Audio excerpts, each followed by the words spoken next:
In my last video, we talked about deep learning, how it can find incredibly complex patterns in data.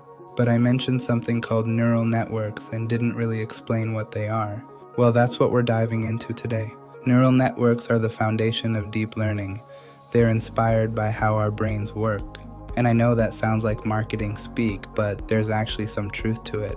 By the end of this video, you'll understand how neural networks learn, what they're actually doing, and see real examples of how they're being used in everything from image recognition to language translation. Let's start with the basics. What is a neural network? Really? So, what is a neural network? At its core, a neural network is a system of interconnected nodes.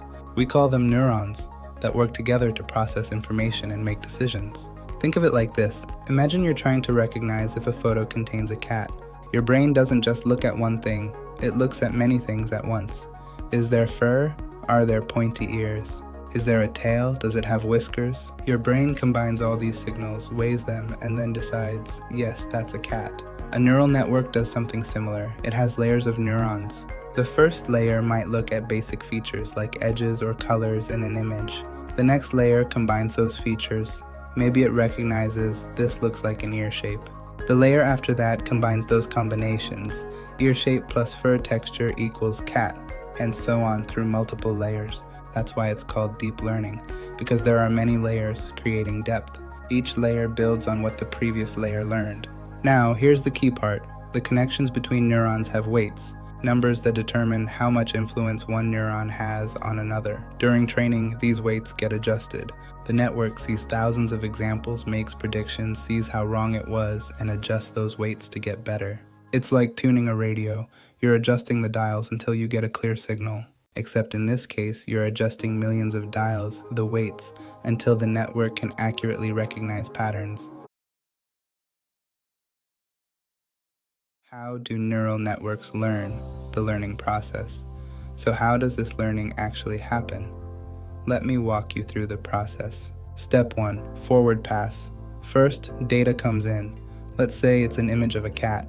The image goes through the network layer by layer. Each neuron does a calculation. It takes inputs from the previous layer, multiplies them by weights, adds them up, and applies an activation function. This decides whether that neuron should fire or not, similar to how real neurons work. The data flows forward through all layers, and at the end, the network makes a prediction. This is 85% likely to be a cat. Step 2. The error. But here's the thing, the network doesn't know if it's right or wrong yet, so we compare its prediction to the actual answer. If it said 85% cat and it was a cat, that's pretty good. But if it said 30% cat, that's wrong, and we calculate how wrong it was. Step 3. Backpropagation. This is where the magic happens. The network works backwards. We call this backpropagation, and it figures out which weights contributed to the error. It asks, which decisions led me to be wrong? Then it adjusts those weights slightly, making connections to the right answer stronger and connections to the wrong answer weaker. Step 4. Repeat. This process happens millions of times. The network sees thousands of examples, makes predictions, calculates errors, adjusts weights, and gets better each time. It's like practicing a skill. You try, you see what went wrong, you adjust, you try again.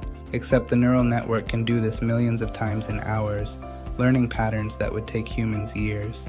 Now let's talk about where you're actually seeing neural networks in action, because they're everywhere. Use case 1, image recognition. When you upload a photo to social media and it automatically tags your friends. When Google Photos organizes pictures by searching for beach or sunset, that's a neural network understanding images. The models used here include convolutional neural networks, or CNNs, specifically designed for patterns in visual data. They're used in medical imaging to spot tumors and in self-driving cars to recognize pedestrians and signs. Use case 2, natural language processing. When you talk to Siri or Alexa, or when ChatGPT responds to you. That's neural networks processing language. They understand what you mean and generate appropriate responses. Models like recurrent neural networks, or RNNs, are good at processing sequences like sentences. Transformers are the architecture behind ChatGPT. They look at all parts of a sequence at once using attention mechanisms. Use case 3, speech recognition. Converting your speech to text or generating automatic captions for videos. Use case 4, recommendation systems. when Netflix suggests what to watch or Amazon recommends products. That's neural networks learning your preferences and finding patterns in what you like. Use case 5. Translation. Google Translate uses neural networks to maintain context and nuance across different languages. Use case 6. Generative AI. Neural networks like DALL-E and Midjourney that create new images from text. ChatGPT and Claude generate text. These are called generative adversarial networks, or GANs, and large language models. GPT models generate human-like text, while diffusion models are used in image generation tools like Stable Diffusion. Now I've mentioned a few different types of neural networks, so let me give you a quick overview of the main architectures. 1. Feed-forward neural networks. These are the simplest type. Data flows in one direction, from input to output, through hidden layers. They're good for basic pattern recognition tasks. 2. Convolutional neural networks, CNNs. These are designed for images. They use something called convolution, which is basically a way to scan an image and detect features like edges, shapes, and textures. They're incredibly effective for computer vision tasks. 3. Recurrent neural networks, RNNs. These are designed for sequences like text or time series data. They have a memory that allows them to remember information from earlier in the sequence. However, they have limitations with long sequences. 4. Long short-term memory networks, LSTMs. These are an improved version of RNNs that can remember information for longer periods. They're great for tasks like language translation and speech recognition. 5. Transformers. This is the architecture that's powering most modern AI. Transformers can process entire sequences at once and use attention mechanisms to focus on the most relevant parts. They're behind ChatGPT, Claude, and most large language models. 6. Generative adversarial networks, GANs. These use two neural networks competing against each other. One generates content, the other tries to detect if it's real or fake. Through this competition, the generator gets incredibly good at creating realistic content. So why does all of this matter? Well, neural networks are the technology that's making AI actually useful in the real world. They're the reason your phone can understand your voice, your photos can be automatically organized, and AI can write code or generate images. But here's the thing, they're not magic. They're mathematical systems that learn patterns from data. They're incredibly powerful, but they also have limitations. They need massive amounts of data to train. They can be biased if the training data is biased. They can make mistakes, sometimes in ways that seem obvious to humans. Understanding how they work helps you understand both their potential and their limitations. And as AI becomes more integrated into our daily lives, that understanding becomes more and more valuable. So there you have it. Neural networks are systems of interconnected neurons that learn patterns from data by adjusting weights through a process of forward passes, error calculation, and backpropagation.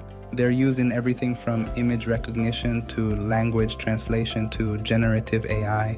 The key takeaway? Neural networks learn by example, just like we do.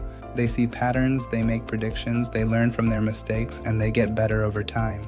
In my next video, we'll dive deeper into one of the most important architectures, transformers. That's what's powering ChatGPT and most modern language models, and understanding how they work will help you understand the AI revolution that's happening right now. If you found this helpful, make sure to subscribe and hit the notification bell so you don't miss the next video. And if you have questions about neural networks, drop them in the comments below. I read every comment. Thanks for watching, and I'll see you in the next one.